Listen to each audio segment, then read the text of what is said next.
15వ అధ్యాయమైనటువంటి పురాణ పురుషోత్తమ యోగం. విశ్వమంతటి లోపల పురాణ పురుషుడు ఎవరయ్యా అంటే పరమాత్ముడే, భగవంతుడే అని మనం గ్రహించాలి. 15వ అధ్యాయము చాలా అత్యంతమైనటువంటి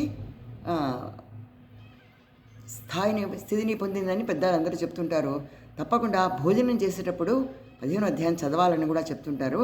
15వ అధ్యాయం అందరికీ కూడా సర్వదా శ్రేయస్కరమని, కనీసం 18 అధ్యాయాలు 15వ అధ్యాయం చదవండి అని చెప్పి చెప్తారు. ఊర్ధ్వమూలమధస్యాఖం అశ్వద్ధం ప్రాహురవ్యయం ఛందాంసి యస్య పర్ణాని యస్తం వేద సవేదవిత్. ఆ విధంగా సాగుతుంది 15వ అధ్యాయం. ఆ 15వ అధ్యాయంలో మీరందరూ కూడా ఒకసారి చదువుకోండి, నిత్యము పారాయణ చేస్తూ ఉండండి.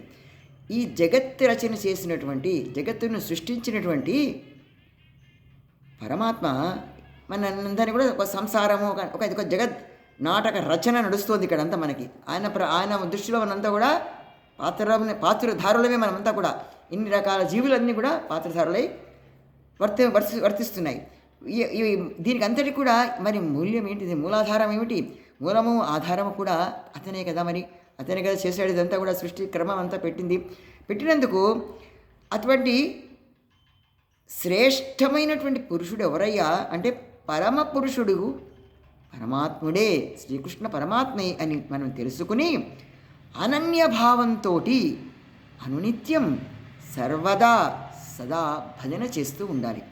హరే రామ రామ రామ హరే హరే, హరే కృష్ణ కృష్ణ కృష్ణ హరే హరే, హరే రామ రామ రామ హరే హరే, హరే కృష్ణ కృష్ణ కృష్ణ హరే హరే, హరే రామ రామ రామ హరే హరే, హరే కృష్ణ కృష్ణ కృష్ణ హరే హరే, హరే రామ రామ హరే హరే, హరే కృష్ణ కృష్ణ కృష్ణ హరే, హరే రామ రామ హరే హరే, హరే కృష్ణ కృష్ణ కృష్ణ హరే, హరే రామ రామ హరే హరే, హరే కృష్ణ కృష్ణ కృష్ణ హరే హరే, హరే రామ రామ హరే హరే, హరే కృష్ణ కృష్ణ కృష్ణ హరే హరే.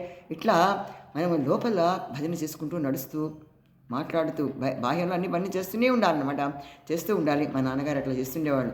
హరే రామ్ అని అంటున్నారు అన్నమాట. ఇప్పుడు మనం హలో అంటున్నామే, ఈ హలో కార్యక్రమం చేయకూడదమ్మా. హలో అనేది మంచి పదమే కాదు అసలు అది.